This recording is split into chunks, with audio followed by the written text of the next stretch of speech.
Hello, welcome back. So last topic जो हम लोग बात किए थे उसमें हम लोगों ने डिफ्रैक्शन के बारे में बात की थी कि डिफ्रैक्शन की दो क्लासेस होती हैं। दो तरीके से लोगों ने उसको डिफाइन किया। एक होता है फ्राउनहोफर डिफ्रैक्शन, एक होता है फ्रिजनल डिफ्रैक्शन।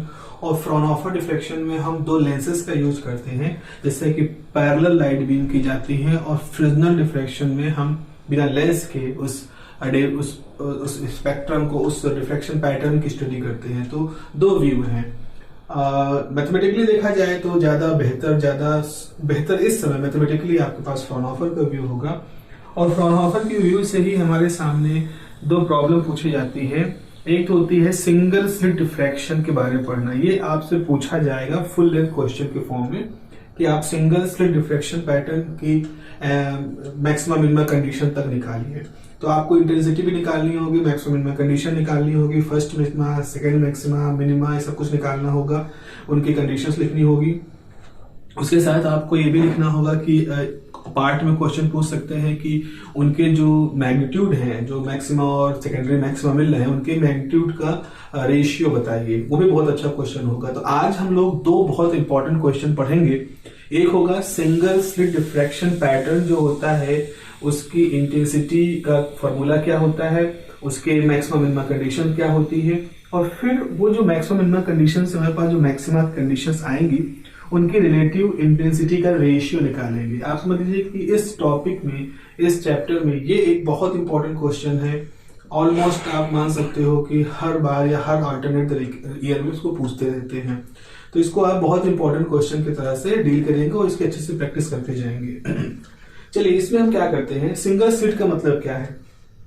सिंगल स्लिट का मतलब ये है, जस्ट आप ऐसे समझे कि मान लीजिए आपके पास एक कार्डबोर्ड है, कोई गत्ते का टुकड़ा है, ऐसा है, और आपने इसमें ब्लेड से इस तरह से एक रेक्टेंगल काट दिया है। तो लंबाई ज्यादा है इसकी चौड़ाई की तुलना में, तो ये एक स्लिट की तरह से हो गया हमारे पास। अब स्लिट का मतलब क्या है कि जब लाइट आएगी तो जो ये वाले हिस्से हैं इनसे लाइट रुक जाएगी, लेकिन जब लाइट आएगी तो इस वाले हिस्से से आर पार होती हुई यहाँ लाइट चली जाएगी। तो एक तरह से विंडो जैसा आपने बना दिया है इस बोर्ड के अंदर। बस ये विंडो कैसी है, इसकी ये जो थिकनेस है, इसको अगर हम थिकनेस कह रहे हैं, ये थिकनेस इसकी लंबाई की तुलना में काफी कम है, लेकिन इसको एक झिर्री कह रहे हैं, इसको एक स्लिट कह रहे हैं।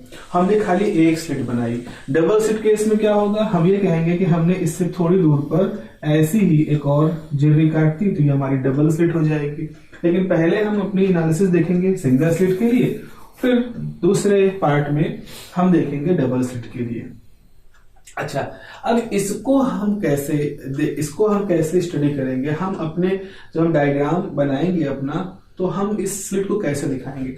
थोड़ी देर के लिए देखो, मान लीजिए आपने इसको यहां से काट दिया। सपोज आपने स्लिट को ऐसे काट दिया, इस कार्डबोर्ड को ही काट दिया।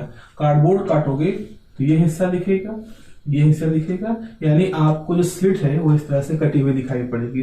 स्लिट में ये वाला जो हिस्सा है ये कैसा है, ओपेक है, मतलब यहां से लाइट नहीं जा सकती, गत्ता है ये वाला हिस्सा कैसा है, ओपेक है। तो लाइट जो होगी वो यहां से जा सकती है, इससे होते हुए आगे निकल जाएगी। मान लो ये सिरा ए है, ये सिरा बी है, दो सिरे हैं, दो सिरों के बीच में वो जगह है जहां से लाइट जा सकती है। तो इसको हम ऐसे दिखाएंगे, यहीं पे दिखा देते हैं। हम दिखाएंगे कि ये एक साइड है, ये एक दूसरी साइड है, ये सिरा ए है, ये सिरा बी है। तो लाइट यहां से जा सकती है, इस तरह से लाइट, ये सारा हिस्सा लाइट को आगे बढ़ने के लिए अवेलेबल है, ये सारा हिस्सा। लेकिन यहाँ लाइट रुक जाएगी क्योंकि ये आपका वो गत्ता शुरू हो चुका है, वो कार्डबोर्ड शुरू हो चुका है जिसमें कि आपने स्लिट काटा है। तो आप इस ए बी को यहां से देखो, तो लाइट आएगी तो इन सारे हिस्सों से रुक जाएगी, लेकिन इस हिस्से से होते हुए आगे बढ़ जाएगी और फिर इस हिस्से से रुकना शुरू हो जाएगी। तो हम इस तरह से अपनी स्लिट को रिप्रेजेंट करेंगे। चलिए, अब हम मैथमेटिकली थोड़ा सा इसको समझना चाहते हैं, तो हम क्या कर सकते हैं। मान लीजिए हमने एक स्लिट बनाई, इस तरह से हमने एक स्लिट बनाया, थोड़ा सा इसको नोट कर देते हैं। ये हमारी स्लिट है, ये इसका पॉइंट ए है, ये इसका पॉइंट बी है। तो एक स्लिट है जिसका पॉइंट ए बी है, और ए से लेकर के बी तक की जो डिस्टेंस है उसको हम मान ले ई, यानी जो स्लिट है इसकी जो चौड़ाई है, इसकी जो विड्थ है वो हम ई मान लेते हैं। ई विड्थ की स्लिट है। अब क्या हो रहा है, यहां से यहां पे मान लो फ्राउनहोफर डिफ्रैक्शन की बात कर रहे हैं, तो यहां से कहीं से सोर्स लगा होगा, वहां से लाइट आ रही, तो लाइट जो है वो इसके ऊपर पैरेलल रेज के फॉर्म में गिर रही है। तो ये लाइट है जो ए बी की तरफ आ रही है पैरेलल रेस की फॉर्म में। ये सब हम ना दिखाएं, हम सिर्फ ये दिखाएं कि चूंकि फ्रॉनहोफर है तो हमने किसी तरह से इसके ऊपर इधर से पैरेलल रेस गिरानी शुरू कर दी। पैरेलल रेस है जो कि इसके ऊपर गिर रही है, यहां से यहां तक। ये पॉइंट ए है, ये पॉइंट बी है, ठीक है। अब हम यहाँ पे सोचें कि मान लो डिफ्रैक्शन नहीं होता। फ्रॉनहोफर का वर्जन ये था, फ्रॉनहोफर ने ये कहा था कि लाइट जो होती है वो शार्प एज से टकराती है तो वो अपने रास्ते से डेविएट हो जाती है। तो अगर हम फ्रॉनहोफर की डेफिनेशन ना माने तो इसका मतलब है लाइट आएगी, एज से टकराएगी, लेकिन सीधी निकल जाएगी। अभी आप सोचो कि एज से थोड़ा दूर से निकली है, एज से टकराई है, लेकिन फ्रॉनहोफर की थ्योरी को अगर ना माने तो ये लाइट सीधी निकल जाएगी। ऐसे ये लाइट भी यहां से सीधी निकल जाएगी। आपने एक लेंस यहां रखा है इस जगह पर और ये लाइट यहां से आकर के इसी स्क्रीन पर, मान लो स्क्रीन हमारी XY, इस स्क्रीन पर फोकस हो जाएगी। लेकिन फ्रॉनहोफर कहते हैं ऐसा नहीं होता है, लाइट डेविएट होती है। तो अगर लाइट डेविएट होती है तो हम ये कहेंगे कि हमारी लाइट आई यहां से और यहां से डेविएट हो गई, मान लो इस तरह से चली गई ऊपर की तरफ, इस तरह से यहां से डेविएट हो गई और इसकी वजह से फोकस हुई। तो बजाय पॉइंट O पे फोकस होने के ये पॉइंट P पे फोकस हुई। यहां मैंने थोड़ा सा कलर चेंज किया है चौक का, तो आप देखो ये व्हाइट कलर वो सिचुएशन दिखा रही है जब लाइट अपने रास्ते से डेविएट ना होती हुई मानी जाए, तो स्लिट के किनारों से होने से टच करने के बावजूद भी अपने रास्ते से डेविएट नहीं हुई। लेकिन चूंकि फ्रॉनहोफर कहते हैं ऐसा नहीं होता, शार्प एज से लाइट डेविएट होती है अपने रास्ते से, तो मान लीजिए अगर ऐसा होता है तो थीटा डिग्री का डेविएशन हुआ है। हमने मान लिया ये जो एंगल है ये थीटा है। तो अब यहां पर हम क्या कर सकते हैं, ए से बी के बीच में हम मान लें बहुत सारे पॉइंट हैं, इमेजिनरी तरीके से माने ए से बी तक की जो पूरी स्लिट है जिसकी चौड़ाई ई है, यहां बहुत सारे n नंबर ऑफ पॉइंट्स हैं, n number of imaginary point है। अब जो फ्रॉनहोफर की थ्योरी थी, इसके पीछे फ्रिजनल की एक थ्योरी काम करती है और फ्रिजनल की थ्योरी कहती है कि जब कोई वेव चलती है तो रास्ते में जितने भी पार्टिकल उसको मिलते हैं वो सारे पार्टिकल जो होते हैं वो एक सेकेंडरी वेवलेट की तरह से काम करते हैं। तो secondary wavelet theory, secondary wavelet principle क्या कहता है, अगर एक सोर्स है, यहां से आपकी लाइट चली, वेव फ्रंट है, यहाँ वेव फ्रंट फॉर्म में चली, रास्ते में कुछ पॉइंट उसको मिले, तो जब ये वेव फ्रंट इनसे टकराएगा तो हर पॉइंट जो है यहाँ का वो as a secondary wave front की तरह से काम करेगा।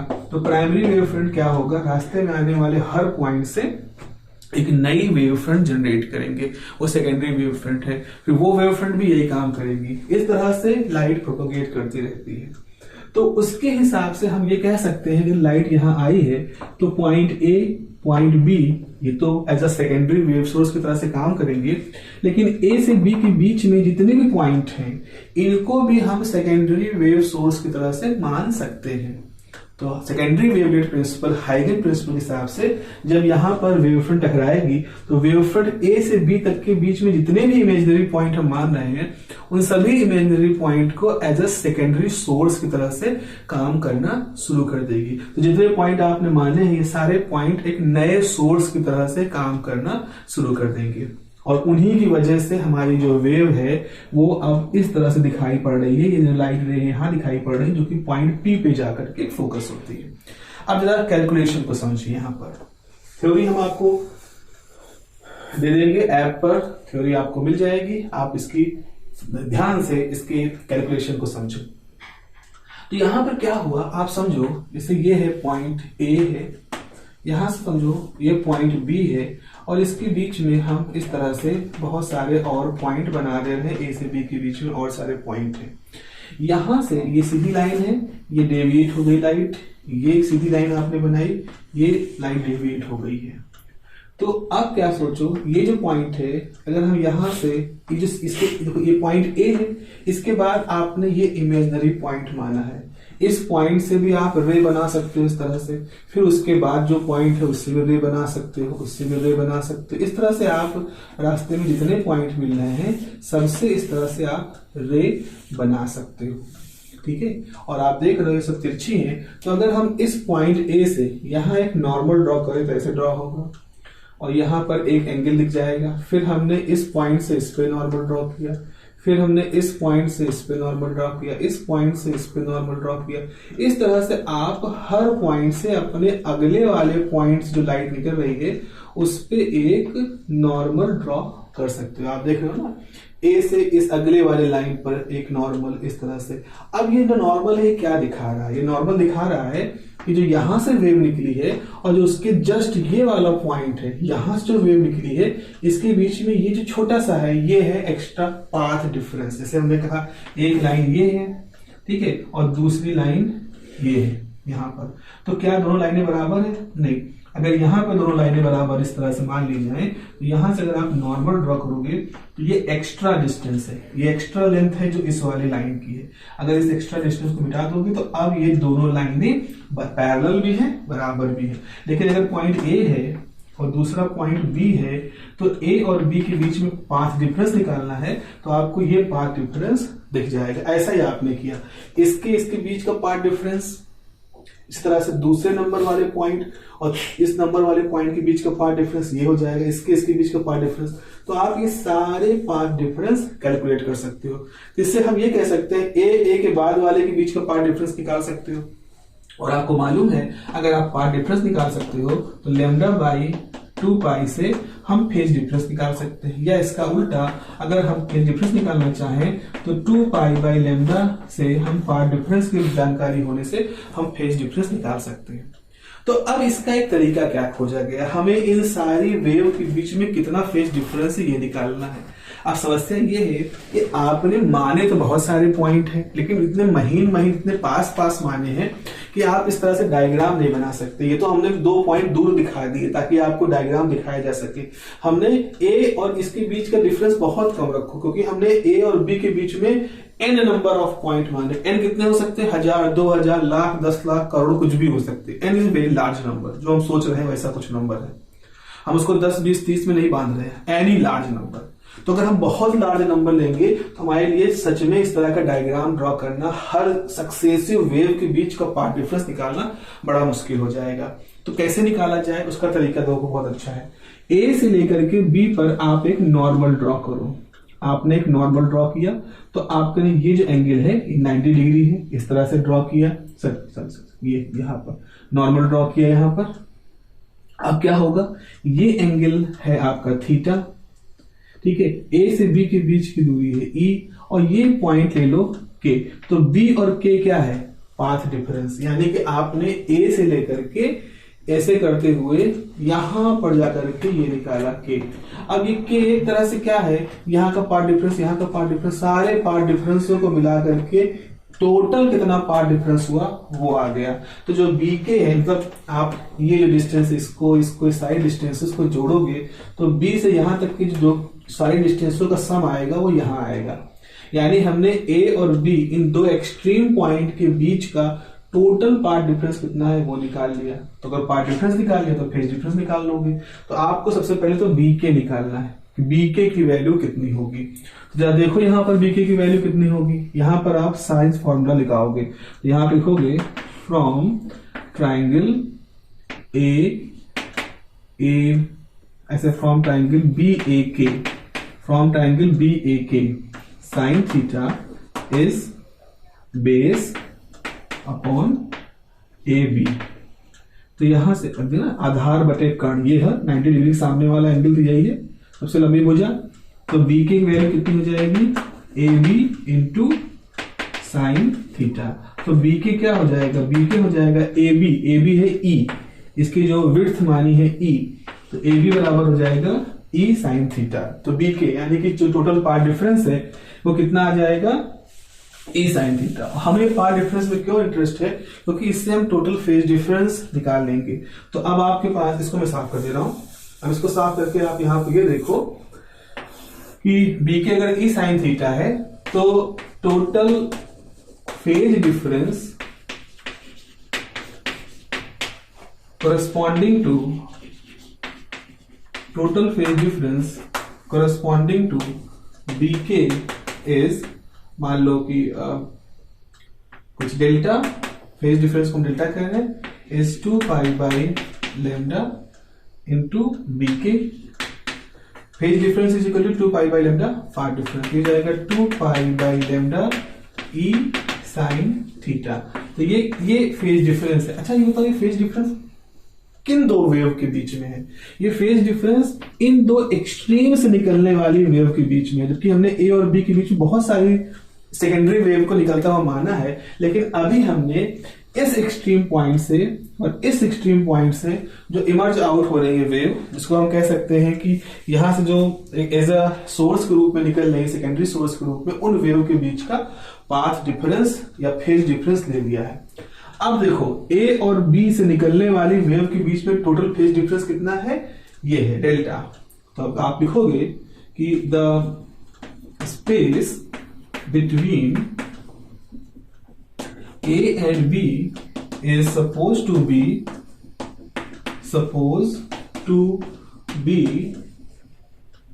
divided into n points। हमने A और B के बीच की दूरी को n पॉइंट में बटा हुआ माना है। Each such point emitted क्या है? Secondary waves. Each such point emitted secondary waves। So अगर यहां से सबसे एक एक वेव निकल रही है तो किन्हीं दो सक्सेसिव पॉइंट, तो आप सोचो ए और बी के बीच में अगर n पॉइंट है तो किन्हीं दो पॉइंटों के बीच में फेज डिफरेंस कितना होगा? सच point emitted secondary wave। So the phase difference between any two successive points will be क्या होगा? मान लो phi is equal to total phase difference divided by N. ये वैसा है कि जैसे ए से लेकर के बी के बीच की दूरी है 10 किलो, समझ मान लो दो बिंदु है जिनके बीच की दूरी है 10 किलोमीटर, ठीक है, और हमने ए से बी के बीच में 1000 खंभे लगा रखे हैं बराबर दूरी पर। तो ए से बी के बीच में दूरी है 10 किलोमीटर और उस 10 किलोमीटर में 1000 खंभे लगे हैं। तो बताओ कि इन्हीं दो खंभों के बीच की दूरी कितनी होगी? सीधी सी बात है, 10 किलोमीटर को 1000 से डिवाइड कर दोगे तो आपको किन्हीं दो खंभों के बीच की दूरी निकल आएगी। सीधी सी बात है, वैसा ही मैथमेटिक्स है यहाँ पर। तो अगर आपसे कह रहे हैं कि ए और बी, ए एक एक्सट्रीम पॉइंट है, बी दूसरा एक्सट्रीम पॉइंट है, इन दो एक्सट्रीम पॉइंटों से जो वेव निकल रही है उनके बीच का फेज डिफरेंस कितना आया? ये आया। और हमने ए से बी के बीच की दूरी कितने हिस्सों में बांट रखा है? एन हिस्सों में बांट रखा है। ये बिल्कुल वही 10 किलोमीटर 1000 खंभे। तो अगर किन्हीं दो पॉइंटों के बीच में टोटल फेज डिफरेंस कितना होगा? तो कितना होगा? आप टोटल फेज डिफरेंस जो ए और बी के बीच में है उसको एन से डिवाइड कर दोगे तो फाई कितना हो जाएगा? डेल्टा बाई एन, यानी कि इसकी वैल्यू हो जाएगी 2 pi E sine theta by n lambda. यहाँ लेमडा है तो ये फाई की वैल्यू हो गई। तो अब हम ये कहेंगे कि ए से बी के बीच में जितने छोटे आपने पॉइंट माने हैं, हर पॉइंट से सेकेंडरी वेव निकल रही। अब एक चीज और मानते हैं, जो वेव निकल रही है सब कुछ एम्पलीट्यूड होगा ना, तो हम मानेंगे हर वेव का एम्पलीट्यूड ए है, स्मॉल ए है। यानी कि जितने भी ए और बी के बीच में एन पॉइंट है, हर पॉइंट जो सेकेंडरी वेव एमिट कर रही है, हर वेव का एम्पलीट्यूड ए है। ये तो यूनिफॉर्मिटी माननी पड़ेगी, क्योंकि हमारे पास कोई कारण नहीं है कि हम ये माने कि यहां पर ज्यादा इंटेंसिटी का है, यहां कम इंटेंसिटी का। यूनिफॉर्मनेस ही हम मान रहे हैं। तो आपने ये लिखा है, तो अब आप क्या कहोगे? अब इसका मतलब है ए से बी के बीच में जितने पॉइंट हैं, सारे पॉइंट नई वेव एमिट कर रहे हैं, और किन्हीं दो पॉइंटों के बीच का फेज डिफरेंस कितना है? फाई है, और उनसे निकलने वाली वेव का एम्पलीट्यूड कितना है? ए है। तो इसका मतलब है this means from n points secondary wavelets of amplitude small a, secondary wavelets of amplitude a is emitted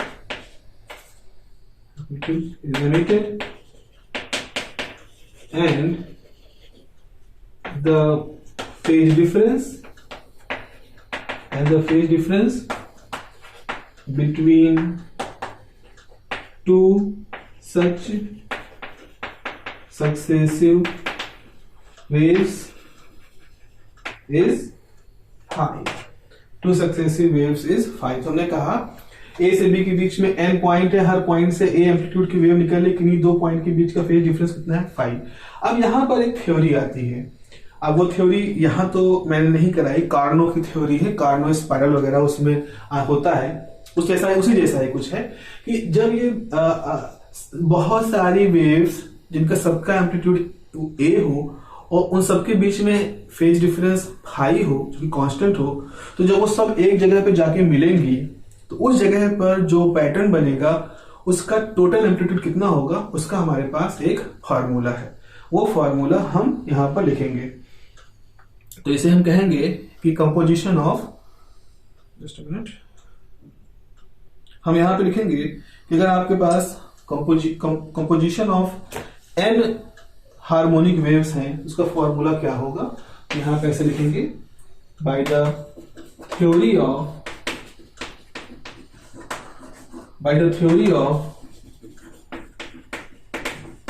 composition of n simple harmonic waves of amplitude a each and phase difference phi किन्हीं दो के बीच में phi the total amplitude becomes, total amplitude हम लोग लिखेंगे. Total amplitude कहाँ पे, मतलब कि जो जितनी n वेव्स हैं जो कि जब एक जगह जाकर के किसी पॉइंट पर इकट्ठा हो जाएंगी तो उस पर्टिकुलर पॉइंट पर टोटल एम्पलीट्यूड कितना होगा उसको हमें लिखना है. और उसका जो फॉर्मूला होता है वो कुछ इस तरह से होता है. मान लो उस जगह पर जो एम्पलीट्यूड है r, किसी भी वेव का amplitude a sine n number of point है, pi by 2 divided by sine 5/2. कहां से आया मैंने नहीं बताया, मैंने सीधे आपको ये फॉर्मूला दिया है और ये बताया है कि ये फॉर्मूला हम निकाल सकते हैं bye the theory of composition of n simple harmonic waves. Waves कैसी, जिनका एम्पलीट्यूड a है और किन्हीं एक ही दो पॉइंट से निकलने वाली जो वेव्स हैं उनके बीच का जो फेज डिफरेंस होगा, वो फेज डिफरेंस कितना होगा, वो फेज डिफरेंस होगा पाई, वो फेज डिफरेंस फाई होगा. ठीक है, तो अब आपके पास जाएगा r is equal to A sine n, phi कितना है, फाई है 2 pi e sine theta upon 2n lambda divided by sine 2 pi e sine theta by 2n lambda. देखो फाई की वैल्यू हमने यहाँ पर रख दी है. अब इसको हटा देते हैं,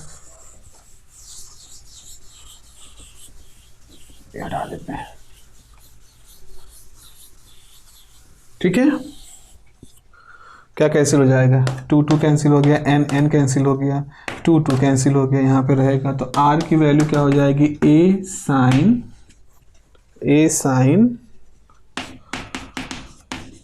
पाई e sine theta upon lambda divided by sine pi e sine theta by n lambda. तो अब यहाँ पर क्या करते हैं, let alpha is equal to pi E sine theta by lambda. इससे पहले डेल्टा क्या लिया था, डेल्टा था 2 pi by lambda E sine theta, यानी कि आपने 2 यहाँ पर रखा था. बिना 2 के अगर आप लोगे तो मान लो अल्फा है, नया नोटेशन ले लिया. सो आर की वैल्यू क्या हो जाएगी, ए साइन अल्फा, सिर्फ यहाँ अल्फा रहेगा और यहाँ बचेगा साइन अल्फा भी है, अल्फा तो इतना है, n बच गया ना, तो अल्फा बाई n. ये हो गया हमारे पास. अच्छा देखो हमने क्या कहा था, n इज वेरी लार्ज, तो अल्फा बाई n जो होगा वो क्या हो जाएगा, वेरी स्मॉल, क्योंकि अल्फा की कोई वैल्यू है, अल्फा की वैल्यू तो यहाँ से निकल आएगी. है ना, थीटा तो फिक्स है, थीटा तो चेंज नहीं हो रहा है, तो पाई ई थीटा वेवलेंथ सब रखोगे अल्फा निकल आएगा। अल्फा को अगर किसी बहुत बड़े नंबर से डिवाइड कर दोगे तो बहुत छोटा हो जाएगा। आपने पढ़ा है फॉर्मूला कि साइन थीटा लगभग होता है थीटा के बराबर, साइन कोई भी एंगल है, साइन एक्स होगा एक्स के बराबर if x is very small. क्यों ऐसा कहते हैं? क्योंकि साइन की सीरीज जब आप बनाओगे तब वहाँ से ये बात निकल के आती है। ठीक है, तो एन ये हो गया आपके पास। तो अगर ऐसा है तो हम लिख सकते हैं साइन अल्फ़ा बाई एन किसके बराबर हो जाएगा? अल्फ़ा बाई एन के, क्योंकि एन बहुत बड़ा है और एन से डिवाइड कर रहे हो। यहाँ तो एन है नहीं तो यहाँ कोई असर नहीं पड़ेगा। तो इसका मतलब है आपके पास हो जाएगा R is equal to A sine alpha upon alpha by N हो जाएगा। आर बराबर पलट जाएगा तो N time A sine alpha by alpha. मान लो एन ए बराबर कैपिटल ए है तो आर बराबर ए साइन अल्फ़ा बटे अल्फ़ा। तो बच्चों ये हमने क्या निकाला?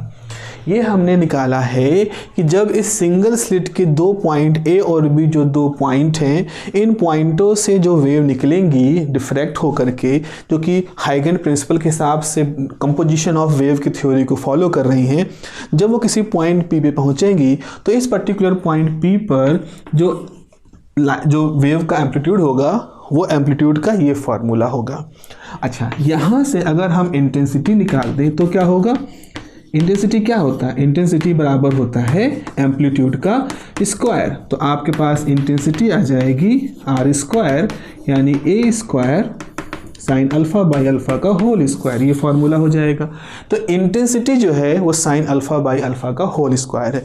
एक चीज़ ध्यान से देखो, इंटेंसिटी जो है वो कांस्टेंट नहीं है, इंटेंसिटी कोई नंबर नहीं है। अगर इंटेंसिटी होती आई बराबर ए स्क्वायर तो हम कहते भाई यहाँ पर जो लाइट पहुंचेगी वो एक बराबर चमक का होगा। नहीं, इसके अंदर आपके दो टर्म हैं, mainly sign alpha by alpha है, ये है। अब साइन का तो नेचर होता है वेरी करने का, साइन तो एक वेरिएबल नेचर का फंक्शन होता है। इसका मतलब है कि यहाँ पर जो इंटेंसिटी है वो इंटेंसिटी कुछ स्थितियों में जीरो भी हो सकती है, बिकॉज साइन जीरो हो सकता है। साइन एक ऐसा टर्म है जिसकी मिनिमम वैल्यू जीरो और मैक्सिमम वैल्यू 1 हो सकती है। तो आप ये देख रहे हो कि इंटेंसिटी एक फिक्स टाइप की चीज़ नहीं है।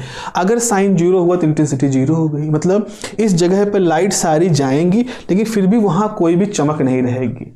ये बिल्कुल वैसा ही कुछ केस हो रहा है जैसा कि इंटरफेरेंस में होता है, मतलब वहाँ की लाइट कहीं दाएं बाएं शिफ्ट हो गई। तो इसका मतलब है इस टर्म को हमें समझना होगा, क्योंकि ये टर्म हमें बता रहा है कि इंटेंसिटी कुछ फिक्स नहीं होगी बल्कि वहाँ पर भी जीरो आने की संभावना होगी। और साइन जीरो कई बार आता है ना, 0 to पाई इस तरह से अलग अलग बार बार अपने आप को रिपीट करता है वो जीरो के। तो हम इंटेंसिटी की कुछ मैक्सिमा देखेंगे जहाँ चमक बहुत ज़्यादा होगी। जहाँ पर साइन की वैल्यू 1 हो गई तो वहाँ सबसे ज़्यादा चमक हो गई, जहाँ साइन की वैल्यू 0 हो गई वहाँ बिल्कुल जीरो, मतलब कम चमक, मिनिमा हो गया। तो हम इस फार्मूले को देख करके ये बता सकते हैं कि इस डिफ्रैक्शन के बाद पॉइंट पी पर जब इंटेंसिटी गिरेगी, पहुँचेगी, तो उस जगह पर यूनिफॉर्म इंटेंसिटी नहीं रहेगी। वहाँ इंटेंसिटी में कुछ वेरिएशन होंगे, कुछ कहीं पे ज़्यादा कहीं पे कम, यानी कि हमें एक इंटेंसिटी डिस्ट्रीब्यूशन दिखेगा। तो यहाँ पे आप लिखोगे कि presence of sine alpha function indicated some kind of intensity distribution, some kind of intensity distribution। इसको देखते ही हमारे दिमाग में बात ठनकी कि हाँ भाई यहाँ पर कुछ ना कुछ साइन अपना रोल प्ले करेगा।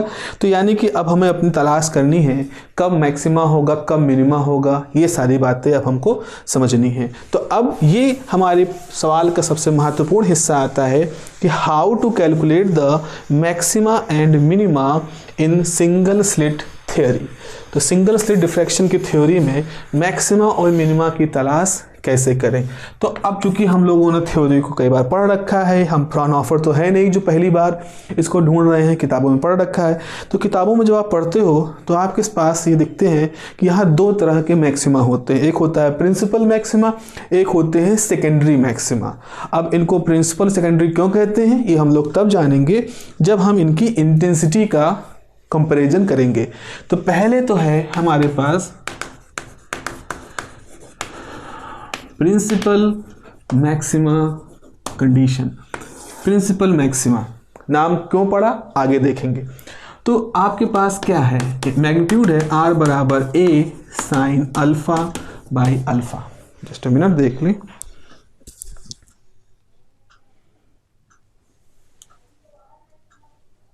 हाँ जी, तो R is equal to A sine alpha by alpha.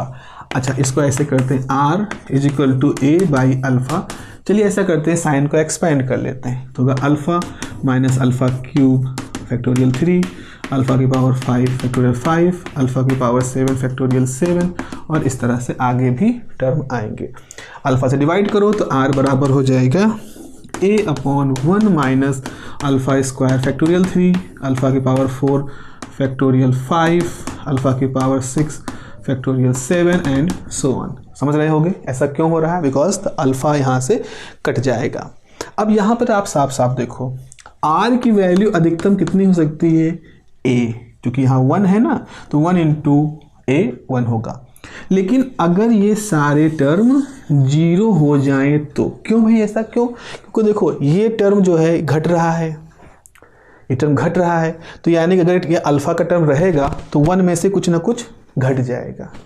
फिर आगे क्या है, कुछ जुड़ रहा है, फिर कुछ घट रहा है, फिर कुछ जुड़ रहा है, फिर कुछ घट रहा है। अब हम हमेशा चिंता में रहेंगे कि ऐसा ना हो कि ये टर्म जो है कि ये घट के एक को एक से छोटा कर दें, क्योंकि अल्फा खुद में एक छोटी क्वांटिटी होती है, तो उसका स्क्वायर छोटा होगा, उसका 4 पावर और छोटा होगा, 6 पावर और छोटा होगा। तो कुल मिला के आप इतना समझे रहो कि अगर हम इस अल्फ़ा को यहाँ पे ले लें तो ये अल्फ़ा बराबर क्या हो जाएगा, alpha square factorial 3 minus alpha के पावर 4 फैक्टोरियल 5 प्लस अल्फ़ा के पावर 6 फैक्टोरियल 7, और इस तरह के बहुत सारे टर्म होंगे। और ये जो टर्म होंगे ये नॉन जीरो होंगे, मतलब कुछ ना कुछ तो इनकी वैल्यू आएगी, और अगर कुछ वैल्यू आएगी वो एक में से घट करके R को एक से A से छोटा कर देगी। तो हम इस फार्मूले को देख के ये कह सकते हैं कि if alpha is equal to 0, अगर अल्फ़ा 0 हो जाए तो जैसे अल्फ़ा 0 होगा इमीडिएटली क्या हो जाएगा, R बराबर A के हो जाएगा। तो इंटेंसिटी कितनी हो जाएगा, A स्क्वायर, मतलब इंटेंसिटी हमारी जो सबसे ज़्यादा हो सकती है वो होगी। तो सबसे पहली शर्त हमने क्या पाई कि हमारा जो प्रिंसिपल मैक्सिमा है, यानी कि इस सबसे पहले निकाला है ना, तो प्रिंसिपल मैक्सिमा कब बनेगा, अल्फ़ा बराबर 0 पर। तो अल्फ़ा बराबर 0 पर हमारा प्रिंसिपल मैक्सिमा बनेगा। अच्छा, अल्फ़ा बराबर 0 का मतलब क्या है, क्योंकि अल्फ़ा क्या था, पाई ई साइन थीटा अपॉन लेमडा। तो अगर ये 0 है, सब कुछ 0 है, तो आप देखो पाई ई लेमडा तो 0 है नहीं, इसका मतलब है साइन थीटा आपका 0 होगा, यानी कि थीटा की वैल्यू 0। हम थीटा की जो 0 वैल्यू होगी उसको कंसीडर करेंगे। जरा खुद सोचो इस डायग्राम को देख के, थीटा 0 क्या है, थीटा 0 मतलब वो वैल्यू जब लाइट यहाँ से आई सीधे निकल गई, बिल्कुल एज के बगल से निकली, उससे डिफ्रैक्ट नहीं हुई, तभी तो थीटा 0 होगा। थीटा 0 होने का मतलब है कि ये जो वेव है जिसको हमने ऑरेंज लाइन से बना रखा है, ये वेव नहीं बल्कि वो यहीं से जा रही है, यानी इसके साथ थीटा की 0 वैल्यू बना रही है। तो कुल मिला के ये कह सकते हो जो लाइट किनारों से डिफ्रैक्ट नहीं हुई वो जब पॉइंट O पे मिलेगी तो यहाँ पर क्या बनाएगी, सेंट्रल मैक्सिमा बनाएगी। तो ये क्या दिखा रहा है, प्रिंसिपल मैक्सिमा, या इसको हम सेंट्रल मैक्सिमा कहते हैं। प्रिंसिपल मैक्सिमा या सेंट्रल मैक्सिमा किसको दिखा रहा है, प्रिंसिपल मैक्सिमा या सेंट्रल मैक्सिमा उस कंडीशन को दिखा रहा है जिसमें आप कह सकते हो जो मैक्सिमम अमाउंट ऑफ लाइट है जो कि इन सभी हिस्सों से जा रहा है। देखो ये एज वाले ही मामला गड़बड़ करेंगे, यहीं से ही गड़बड़ होगी, लेकिन जो लाइट यहाँ जा रही है वो तो सीधे जाके यहीं फोकस होगी, जो लाइट यहाँ जा रही है वो तो यहीं फोकस होगी, जो यहाँ जा रही है वो यहीं फोकस होगी, जो यहाँ जाएगी वो यहीं फोकस होगी। और ये जो लाइट है ये इस लाइन के साथ थीटा की 0 बना रहे जो कि सब पैरेलल हैं, तो इसलिए हम ये कह सकते हैं कि ये कंडीशन शो कर रही है कि वो सारी लाइट जो स्लिट के किनारों से नहीं टकरा रही है, मतलब अपने रास्ते से डेविएट नहीं हो रही है, वो थीटा जीरो कंडीशन को फुलफिल कर रही है और जाके कहाँ मिल रही है, पॉइंट ओ पर। तो इसका मतलब है यही वो जगह है, पहली बात, जब सेंट्रल मैक्सिमा यहाँ बनेगा। तो CM सेंट्रल मैक्सिमा या प्रिंसिपल मैक्सिमा यहीं पर बनना है। पहली बात तो यहाँ से तय हो गई। अच्छा, अब मिनिमा की बात आएगी। मिनिमा कब होगा? मिनिमा कब होगा? सीधी सी बात है, इस एम्पलीट्यूड के फॉर्मूले में जब साइन अल्फा जीरो हो जाएगा, तो देखो जैसे साइन अल्फा जीरो हुआ आर जीरो हो गया। तो मिनिमा के लिए क्या है? If sine alpha is zero तो आर बराबर जीरो। आर बराबर जीरो मतलब एम्पलीट्यूड जीरो, एम्पलीट्यूड जीरो मतलब कि इंटेंसिटी जीरो, यानी वहाँ पर चमक नहीं मिलेगी, वहाँ पर आपको डार्क फ्रिंज मिलेगी और उसी डार्क फ्रिंज को आप क्या कहते हो? मिनिमा कहते हो। तो अल्फा बराबर जीरो या थीटा बराबर जीरो, ये किसको रिप्रेजेंट कर रहा है? अल्फा बराबर जीरो या थीटा बराबर जीरो सेंट्रल मैक्सिमा को रिप्रेजेंट कर रहा है। अब आप यहाँ पे आइए, साइन अल्फा जीरो यानी कि साइन एन पाई, ये फॉर्मूला होता है प्लस माइनस एन पाई। एन पाई मतलब एन की वैल्यू अगर जीरो है तो साइन जीरो हो जाएगा, तो भी जीरो होगा। एन की वैल्यू 1 है तो साइन पाई वो भी जीरो होगा। एन की वैल्यू 2 है तो साइन 2 पाई वो भी जीरो होगा। लेकिन यहाँ पर हमारे सामने फॉर्मूला ये आएगा कि साइन अल्फा बराबर साइन एन पाई, सो अल्फा बराबर प्लस माइनस एन पाई, दोनों वैल्यू यहाँ पर होंगी आपके पास। तो अब यहाँ पर होगा तो कब n की वैल्यू जैसे आपने 1 ली तो n की वैल्यू जैसे आपने 0 ली तो अल्फा की वैल्यू हो गई 0। लेकिन इसको हम कंसीडर नहीं करेंगे क्योंकि अल्फा की वैल्यू 0 ऑलरेडी प्रिंसिपल मैक्सिमा के लिए है। तो यानी कि हम यहाँ पर मिनिमा के लिए n की वैल्यू क्या लेंगे? 1 2 3 4 एंड सो ऑन। तो ये जो एक्सप्रेशन है, इस एक्सप्रेशन में आपने कभी देखा होगा बुक वगैरह में कि n की वैल्यू 1 से शुरू होती है, 1 2 3 होती है, 0 से नहीं शुरू होती, क्योंकि जैसे n बराबर 0 रखोगे अल्फा की वैल्यू 0 हो जाएगी, जो कि ऑलरेडी बुक हो चुकी है जगह। तो अल्फा की वैल्यू पाई 2 पाई 3 पाई ये सब किसके लिए है? मिनिमा के लिए। अब देखो यहाँ पर एक बात देखो, अल्फा बराबर पाई पे मिनिमा होगा फॉर्मूले के हिसाब से, अल्फा बराबर 2 पाई पे होगा, अल्फा बराबर 3 पाई पे होगा। लेकिन सवाल ये है कि पाई और 2 पाई के बीच में 3 पाई बाई 2 भी तो आता है, 2 पाई 3 पाई के बीच में 5 पाई बाई 2 भी आता है। तो अगर इधर मिनिमा है उसके बाद इधर मिनिमा है, इसका मतलब बीच में मैक्सिमा ही होगा। अदरवाइज हमारे पास ये आता 2.1 पाई 2.2 पाई 2.222 पाई 2.2223 पाई, इस तरह से कंटिन्यूअस वैल्यूज आती। लेकिन मिनिमा 2 पाई पे है और फिर 3 पाई पे है। तो सवाल है कि इन दोनों के बीच की जो वैल्यू 5 पाई बाई 2, 2.5, 2 पे है 3 पे है तो 2.5 पे क्या है, 1 पे 2 पे है तो 1.5 पे क्या है। यानी वहाँ पर क्या उम्मीद हम कर सकते हैं? वहाँ पर हमारे मैक्सिमा बनेंगे, वहाँ पर कुछ मैक्सिमा होंगे। तो चले देखते हैं, इस शर्त से तो मालूम चल गया कि मिनिमा कहाँ कहाँ बनेगा। अब हम एक और मैक्सिमा के बारे में देखते हैं जो कि प्रिंसिपल मैक्सिमा के अलावा है, इनको सेकेंडरी मैक्सिमा कहते हैं। ये बिल्कुल वैसा है ना जैसे प्रिंसिपल मैक्सिमा। अगर आप देखें हमारे संविधान में सबसे ज़्यादा ताकत किसको दी गई, किस राजनीतिक पद को दी गई है, तो अगर वास्तु प्रैक्टिकलिटी देखें तो प्रधानमंत्री जो होता है वो सबसे ज़्यादा ताकतवर मुखिया होता है। राष्ट्रपति जो होते हैं उनके पास ताकत दूसरी तरह की होती है, बट फंक्शनलिटी जो होती है वो प्रधानमंत्री के पास है। तो प्रधानमंत्री जो हो गए वो एक तरह से मतलब प्रिंसिपल मैक्सिमा हो गए हैं, पावरफुल। उसके बाद लेकिन प्रधानमंत्री सब कुछ नहीं करते, उनके बाद भी कुछ और पद हैं जो कि उतने ताकतवर नहीं होते, लेकिन फिर भी उनकी अपनी एक स्थिति होती है। मंत्री पद होते हैं, गृह मंत्री, रक्षा मंत्री, वित्त मंत्री, तमाम तरह के मंत्रालय के मंत्री होते हैं।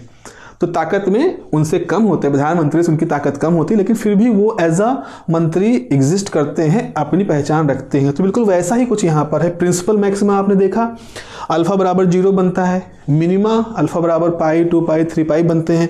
लेकिन इन मिनिमा के बीच में एक और मैक्सिमा बनता है जो कि प्रिंसिपल मैक्सिमा के अलावा होते हैं, इनको हम सेकेंडरी मैक्सिमा कहते हैं। सेकेंडरी मतलब प्रिंसिपल के अलावा, इस तरह से। तो इसको निकालने के लिए हम क्या कहेंगे? बाई मैक्सिमा मिनिमा कंडीशन हम कहेंगे कि D I by d alpha 0 होगा। जैसे मैक्सिमम मिनिमा निकालते हैं तो उसमें कहते हो ना कि अगर इंटेंसिटी को अल्फ़ा के साथ देखना, जो कि अल्फ़ा की वैल्यू पे देख रहे हैं, अल्फ़ा बराबर 0 प्रिंसिपल मैक्सिमा, अल्फ़ा बराबर प्लस माइनस एन पाई सेकेंडरी मैक्सिमा, तो हम इंटेंसिटी को अल्फ़ा के साथ डिफ्रेंशिएट कर दें तो आप कर सकते हो d by d alpha, intensity कितना था a square sine alpha by alpha का होल स्क्वायर, आपने इसको डिफ्रेंशिएट कर दिया।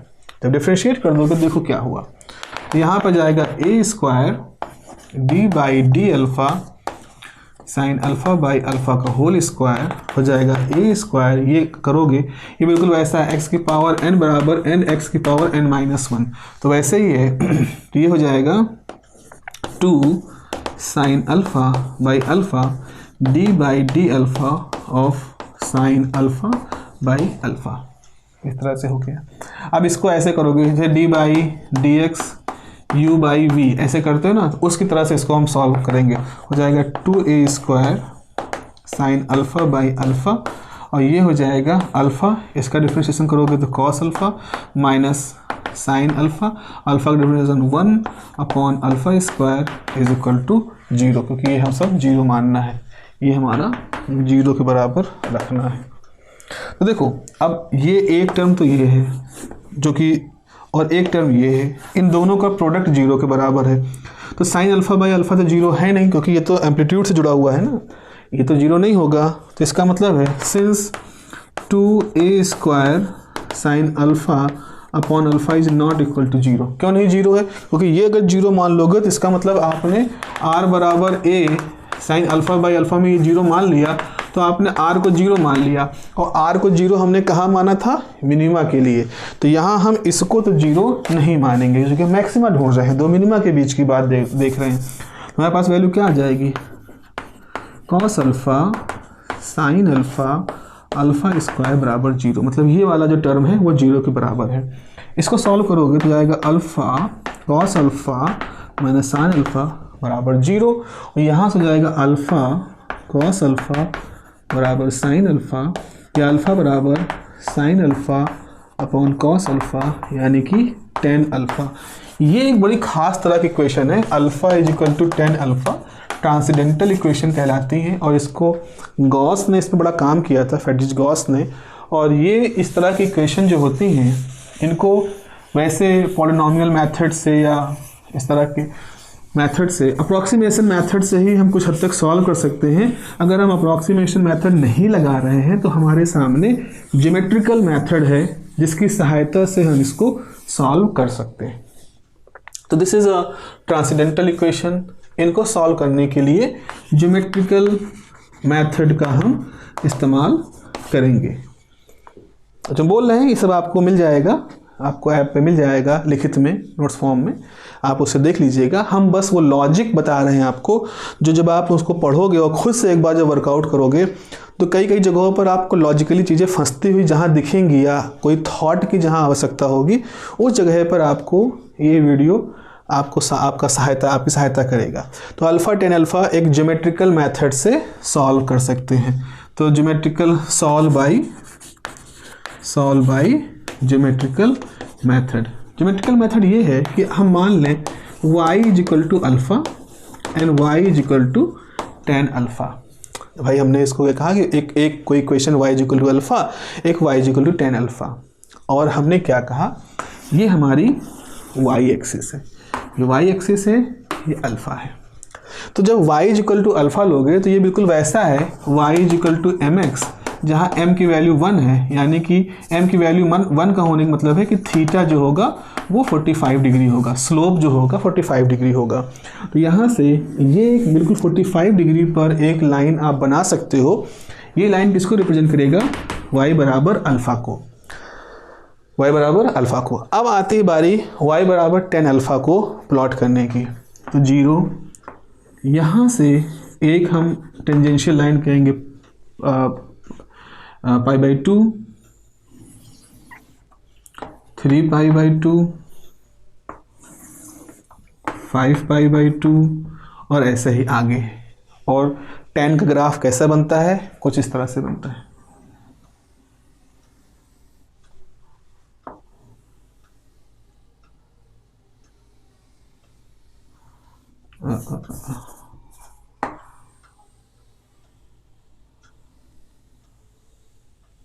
मिड से होके जाता है, थोड़ा सा इसको प्रिसाइसनेस में कमी है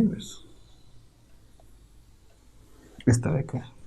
तो जो ऑरेंज, ये जो हम दूसरी इंक यूज कर रहे हैं, ये जो दूसरे कलर का चौक यूज कर रहे हैं, that is the tan graph. This is the tan graph. और आप देख रहे हो π/2 पे जो ये वाइट लाइन बनाई है, इसको टेंजेंशियल एसिम्प्टोटिक बिहेवियर यहाँ पे आपको दिख रहा है।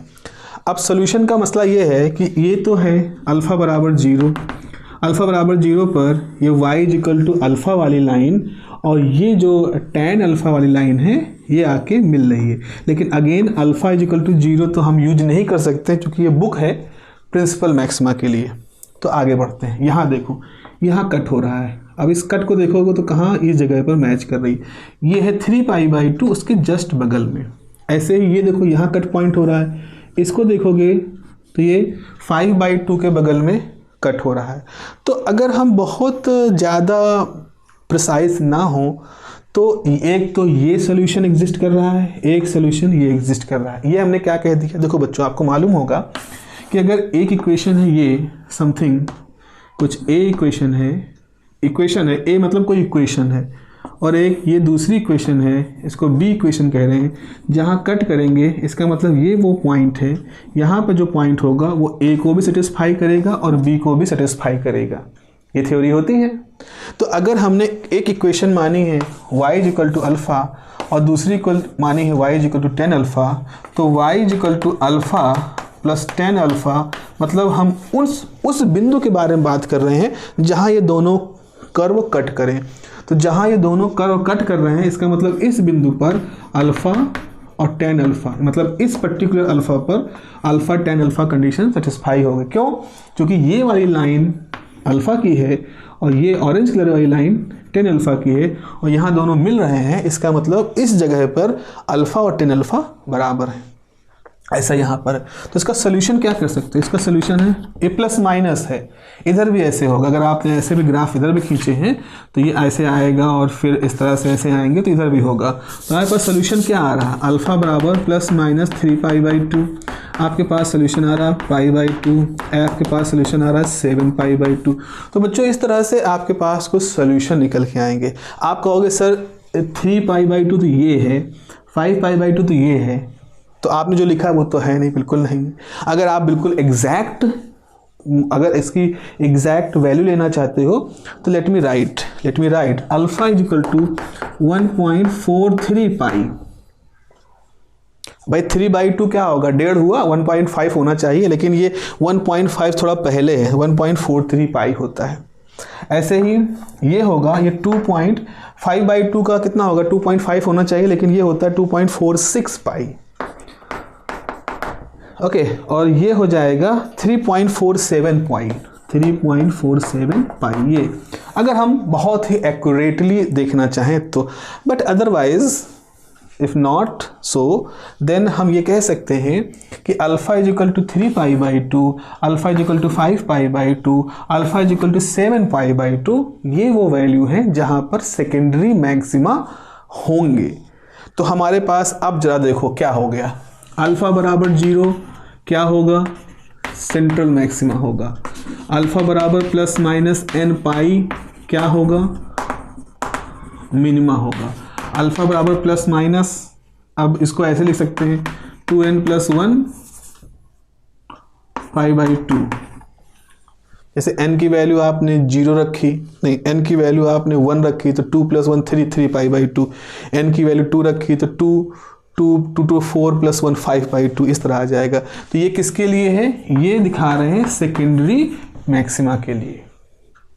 तो इस तरह से सिंगल स्लिट का डिफ्रैक्शन पैटर्न जो होता है बड़ा इंटरेस्टिंग सा होता है। उसके अंदर मैक्सिमा और मिनिमा, सिर्फ 2 मैक्सिमा और मिनिमा ही नहीं होते। जैसे इंटरफेरेंस में सिर्फ एक मैक्सिमा एक मिनिमा की बात होती है, यहाँ पर मैक्सिमा में भी एक बड़ा मैक्सिमा होगा, सेंट्रल मैक्सिमा। मिनिमा में, मिनिमा तो खैर मिनिमा का मतलब ही होता है सब अंधेरे इलाके हैं, ज़्यादा अंधेरा कम अंधेरे का कोई उस तरह का मसला नहीं है। लेकिन फिर जब सेकेंडरी मैक्सिमा की बारी आती है तो ये कहते हैं कि ये जो सेकेंडरी मैक्सिमा है ये प्रिंसिपल मैक्सिमा से कम इंटेंसिटी का है। तो देखो पहला सेकेंडरी मैक्सिमा यहाँ बना तो इसे कहेंगे फर्स्ट सेकेंडरी मैक्सिमा, मतलब सेकेंडरी मैक्सिमाओं में भी पहला, फिर ये क्या है, सेकेंडरी मैक्सिमा, मतलब सेकेंडरी मैक्सिमा में भी सेकंड नंबर पे। ये क्या है, third secondary maxima, fourth secondary maxima. इस तरह से आप आगे वैल्यू निकाल सकते हैं। अब अगर हम जल्दी से इसका ग्राफ प्लॉट कर दें तो उस ग्राफ को आप देखिएगा और थोड़ा समझने की कोशिश करिएगा कि वो जो ग्राफ है वो ग्राफ इस वैल्यू को, इन सबको कैसे रिप्रेजेंट कर रहा है। सपोज हमने क्या किया, हमने यहाँ इंटेंसिटी की बात रखी। ये अल्फ़ा है, ये इंटेंसिटी है, ठीक है। ये है अल्फ़ा की वैल्यू 0, ठीक है, 0 है। तो ये है अल्फ़ा की वैल्यू पाई, ये अल्फ़ा की वैल्यू है 2 पाई, ये अल्फ़ा की वैल्यू है 3 पाई, ये है 4 पाई।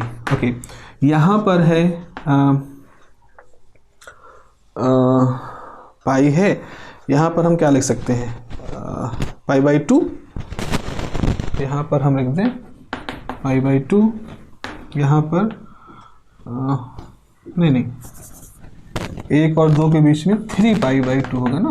पाई बाई 2 तो यहाँ होगा, 0 से पाई के बीच में पाई बाई 2 होगा, 3 पाई बाई 2। 2 से 3 के बीच में 2.5 होगा, मतलब 5 पाई बाई 2। और 3 और 4 के बीच में 3.5 होगा, यानी कि 7 पाई बाई 2। तो देखो यहाँ पर जब अल्फ़ा 0 है तो सेंट्रल मैक्सिमा, तो हमने उसकी इंटेंसिटी यहाँ कुछ बनाई। ओके, जैसे आप n की वैल्यू 1 रखोगे, पाई पे आओगे, तो पाई आते ही इंटेंसिटी एकदम से गप से 0 हो गई, ठीक है। उसके बाद फिर क्या हुआ, जब फिर जब जैसे ही उसके बाद आपने देखा तो 3 पाई बाई 2 आया। n बराबर 1 रखने पर 3 पाई बाई 2 आया। 3 पाई बाई 2 रखने पर एक मैक्सिमा आएगा, लेकिन ये मैक्सिमा ऐसे बनेगा, इतना ही, इतनी ऊंचाई का। फिर जैसे ही अगली बार 2 पाई रखोगे तो फिर से गप से मिनिमा चला गया, फिर सेकेंडरी मैक्सिमा थोड़ा हुआ, फिर चला गया, फिर थोड़ा सा ऊपर हुआ, फिर चला गया। तो आप देख रहे हो ये है सेंट्रल मैक्सिमा, फिर ये है फर्स्ट सेकेंडरी मैक्सिमा, ये है सेकेंडरी मैक्सिमा, ये है थर्ड सेकेंडरी मैक्सिमा। लेकिन एक सवाल यहाँ पर मैंने आपके लिए छोड़ दिया है कि इसकी ऊंचाई इसके बराबर क्यों नहीं बनाई गई। चलो, फिर इसको आपने इसके बराबर क्यों नहीं बनाया, और इस वाले को इस पहले वाले की तुलना में इतना छोटा क्यों बनाया गया। और ये बहुत अच्छा क्वेश्चन है कि आपको शो करना होगा, आपको ये शो करना होता है कि जो सेंट्रल मैक्सिमा है, अगर इसकी ऊंचाई को हम 1 कह दें, सपोज अगर हम इस ऊंचाई को 1 कहें, तो जो ये होगा इसकी ऊंचाई कितनी होगी, वो होती है 1 का, जस्ट कुछ फिगर होता है, वो होता है 1 का 1/22।